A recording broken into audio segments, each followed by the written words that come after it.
Olá, irmãos, graça e paz, sejam muito bem-vindos à nossa primeira aula. A nossa aula hoje ela tem como proposta trazer aquilo que nós chamamos de prolegômenos, que são as primeiras palavras a serem ditas, ou seja, é uma preparação para que os irmãos entendam algumas coisas que são necessárias compreenderem antes mesmo de se aprofundarem nos estudos teológicos propriamente dito. Eu gravei um outro vídeo, mandei inclusive a mensagem no grupo para os irmãos dizendo que iria subir esse vídeo para o YouTube da igreja.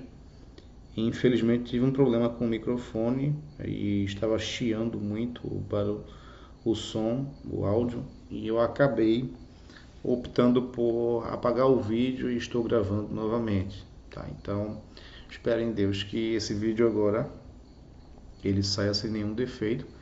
Falarei as mesmas coisas que falei no outro vídeo e os irmãos podem pegar o material em PDF que eu enviei, lê-lo e certamente encontrarão ainda mais conteúdo. Que eu vou fazer aqui é um resumo do que está no PDF que eu enviei para vocês no grupo do WhatsApp, tá bom? Então, prolegômenos, como eu disse anteriormente, são as primeiras palavras que devem ser ditas ou as primeiras coisas a serem compreendidas para que se possa estudar teologia propriamente dito. E uma das coisas que os irmãos têm que ter consciência, têm que ter ideia, é que quando nós pensamos em teologia, você já parte de alguns pressupostos que são necessários. Então, aquele que pretende estudar teologia, necessariamente, isso pensando do ponto de vista da fé cristã, ou seja, daqueles que estudam com o interesse de aprender mais a respeito de Deus, da sua palavra, dos seus atos, dos seus grandes feitos, e até mesmo com o interesse de ensinar a igreja, conduzir a igreja, isso pensando em oficiais, que é uma linguagem mais própria do presbiterianismo, ou obreiros, como é mais comum a algumas outras denominações. Então, há alguns pressupostos que nós devemos ter como ponto de partida. O primeiro grande pressuposto é a realidade da existência de Deus. E aí, um texto que é norteador para nós é o texto de Gênesis, capítulo 1, versículo 1, quando Moisés, ao descrever a obra da criação, ele diz, o famoso Bereshit bara Elohim, ou seja, no princípio criou Deus todas as coisas, criou Deus os céus e a terra e tudo o que existe. E Moisés, ele parte do pressuposto da existência de Deus. Ele não procura explicar a existência de Deus, mas ele já parte do pressuposto que aqueles que ouvem as suas palavras já creem que Deus existe e que Ele é o Criador de todas as coisas, né? Então, o primeiro grande pressuposto que nós precisamos ter é que Deus existe. De fato, Deus não é uma invenção, e aquilo que nós estamos tratando aqui é algo sério, porque é o estudo para compreender mais profundamente, de forma mais profunda, verdades a respeito desse Deus Todo-Poderoso que criou todas as coisas e que Ele mesmo, que aí já é o segundo pressuposto, Ele mesmo procurou revelar-se a si às suas criaturas. Então, Deus, ele transcende a existência, de modo que nós não poderíamos, por nós mesmos, compreendermos ou termos qualquer informação a respeito de Deus. Então, fez-se necessário que, não para Deus, mas a necessidade nossa, que Deus ele se revelasse a nós por meio das Escrituras. Essa revelação ela foi dada em um processo. Nesse processo, homens inspirados por Deus, e pensem bem nessa ideia que eu estou usando, homens inspirados por Deus, eles foram utilizados por Deus dentro das suas faculdades mentais, dentro do seu conhecimento de época, conhecimento científico que possuía, conhecimento de língua, de cultura, política, ou seja, dentro de um conhecimento específico, de uma época específica, e Deus os utilizou dentro dessa esfera para manifestar a sua palavra a nós, para revelar-se. Essa revelação de Deus, ela é aquela que nós chamamos de revelação específica, mas que há uma outra revelação de Deus, que é a revelação natural ou geral, que essa é entregue por meio daquilo que Deus criou. Então, no Salmo 19, o próprio apóstolo Paulo falando sobre o pecado dos homens, que Deus ele se revela por meio da sua criação. Então, mas o Salmo 19, muito especificamente, porque ele vai colocar essas duas faces da revelação, a face da revelação geral, quando ele fala sobre o sol e sobre a criação, demonstrar ou apontar para a glória de Deus, e posteriormente, quando ele vai demonstrar como Deus se revela a sua vontade de forma pessoal por meio da sua lei. Então, esse Deus que existe, é fato, ele existe, ele procura revelar-se ao seu povo.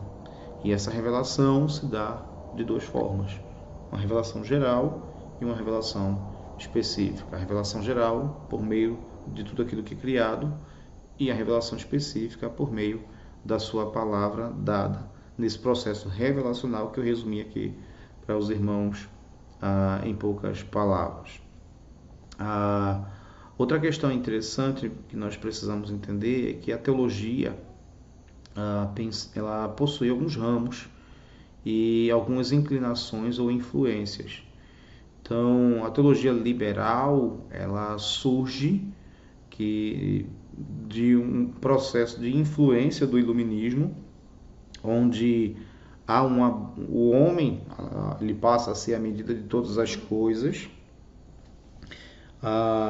em que o homem não se satisfaz somente com as alegações dos mitos, obviamente, mas também com as explicações dadas pela igreja, até pelas consequências em si, né? A gente vê ali o enfraquecimento da igreja, do papado e inclusive o processo de reforma protestante que vai também caminhar nessa direção de que, entre aspas, né, traz a ideia de iluminação, mas que no caso do protestantismo é na verdade a ideia de retorno às fontes, que é a parte que nos interessa bastante, que é retorno às escrituras, ao grego, ao hebraico, às fontes primárias. Só que no século XVIII isso toma proporções desordenadas, e aí por conta da influência do iluminismo, essa ânsia por querer que todas as coisas sejam explicadas por meio da razão e subtraindo o lugar da fé, né, daquilo que é transcendente. Então os homens eles não aceitam mais as explicações bíblicas, tais como a multiplicação de pães, a ressurreição, a travessia do Mar Vermelho, entre tantos e tantos outros milagres que foram efetuados na Escritura. Então, esse movimento é chamado de liberalismo. E aí é um movimento que é contra a ortodoxia, ou seja, contra a doutrina reta, e não é um movimento que nós abraçamos. Então, nós partimos do pressuposto de que a Escritura ela é verdade de Deus e tudo quanto está escrito na Escritura é verdadeiro. Logo, a ressurreição foi um fato histórico ocorrido de fato, sendo redundante aqui. Jesus de fato acalmou a tempestade, repreendeu a tempestade. Jesus de fato multiplicou pães e peixes. O Mar Vermelho de fato se abriu, né? Com respeito à ressurreição de Cristo, por exemplo, o pensamento ortodoxo é muito respaldado até pela própria Escritura, pensando na apologética do apóstolo Paulo, falando aos irmãos de Corinto, defendendo a doutrina da ressurreição. E ele usa o capítulo 15 todo para tratar sobre essa questão, inclusive dizendo que há provas incontestáveis, né, que Cristo ressuscitou, provas essas, mais de 500 irmãos que apareceram, os quais viram Jesus, os 12, né, pensando aqui na ideia de um colégio apostólico, e a própria ideia de ressurreição como sendo um marco de vitória de Cristo sobre as hostes espirituais da maldade, dando-nos a salvação, ou seja, sendo a ressurreição de Cristo como uma garantia que nos mantém de pé e pela qual nós pregamos o Evangelho. Então, ele ainda diz, né, em vão é a nossa pregação se Cristo não ressuscitou. Então, a Escritura afirma que Cristo ressuscitou. Fora isso, você tem provas, por exemplo, o relato da ressurreição, as primeiras pessoas a testemunharem a favor da ressurreição de Cristo foram mulheres. Logo, não foi uma história pronta para vender, porque o testemunho da mulher dentro daquela cultura não tinha valor, então não faria sentido forjar um testemunho de alguém que não receberia o crédito, né, que não fortaleceria o argumento da ressurreição. Então, isso é só a ponta do iceberg, mas há muitas outras coisas que são discutidas entre ortodoxos e não ortodoxos ou liberais, pensando aqui,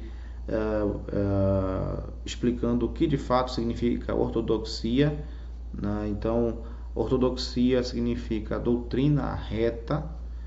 Então, igrejas sérias, comprometidas com Cristo, comprometidas com o Evangelho, elas têm um posicionamento ortodoxo, enquanto pessoas que não têm o comprometimento com a verdade das Escrituras, com a inspiração, com a perspicácia, ou seja, tudo aquilo que envolve a Escritura como sendo revelação dada por Deus, esses vão duvidar de diversos aspectos dessa revelação e aí procurar fontes. É um trabalho bem exaustivo por parte deles para tentar provar que as Escrituras, a nossa interpretação das Escrituras é equivocada, tá certo? Então, esses são assuntos importantes a saber ao se mergulhar na teologia, porque são assuntos com os quais todo estudante de teologia ele tem que se deparar em um momento ou outro. Então, quando você vai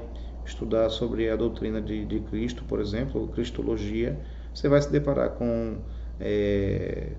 algumas propostas liberais que devem ser rejeitadas, mas que, como teólogo, sabendo que não somos isentos de pressupostos, nós não podemos nos furtar a entender o pensamento deles e não concordar, obviamente, vendo que é absurda a defesa que fazem contra as doutrinas ortodoxas, doutrinas que têm sido defendidas, aceitas pela Igreja desde o tempo dos apóstolos, né?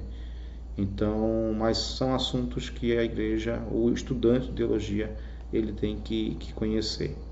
Então, no Prolegômenos é basicamente isso. Há algumas outras coisas que os irmãos poderão ler no PDF que eu lhes enviei no grupo.